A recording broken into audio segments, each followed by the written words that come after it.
Welcome to this edition of Time with Dr. Mahama. Genesis chapter 1 verse 28. Fill the earth and subdue it, and have dominion over the fish of the sea, over the fowl of the air, and over every living thing that moves on the earth.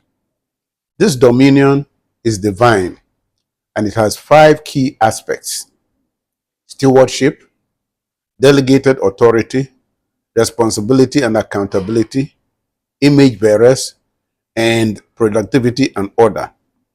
Last episode, we looked at stewardship. Today, we are looking at delegated authority. It means rule or power over, Hebrew rada, indicating humans hold a position of command over the animal kingdom and the environment, acting as representatives of God.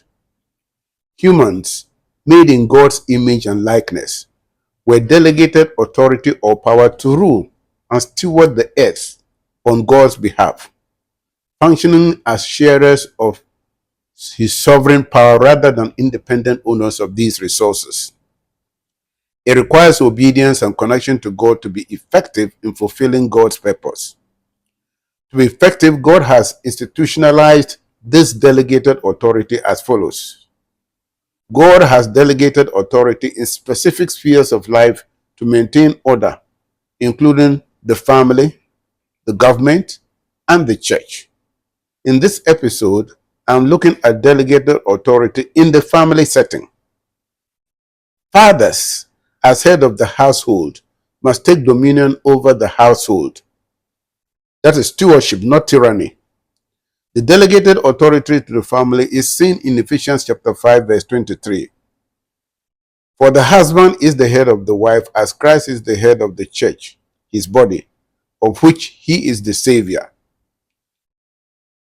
Now, as the church submits to Christ, so also wives should submit to their husbands in everything. Husbands, love your wives, just as Christ loved the church and gave himself up for her. Children, obey your parents in everything, for this pleases the Lord. Fathers, do not embitter your children, or they will become discouraged. So a just and equitable God delegates authority as stewardship, not tyranny, in the family. The issue of strict children is a failure of stewardship of parents in the household. This presentation is not on strict children per se, so I'll not go into the causes of this phenomenon, but statistics indicate that there are over 61,000 strict children in Ghana. The God-given institutions that are responsible for the delegated authority, that's the family, government, and the church, have all failed our children.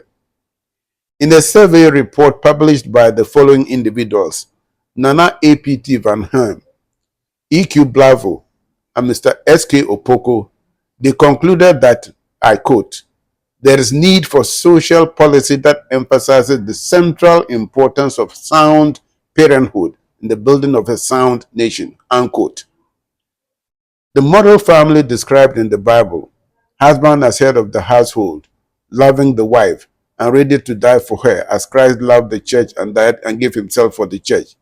Wives submitting to their husbands, children obeying their parents, as it is the will of God for their lives, is the social policy by God himself. What is left is obedience and continuous dependence on Christ, the Savior of the world. Like and share with family and friends, and tune in next time for another edition of Time with Dr. Mahama. Thank you for listening.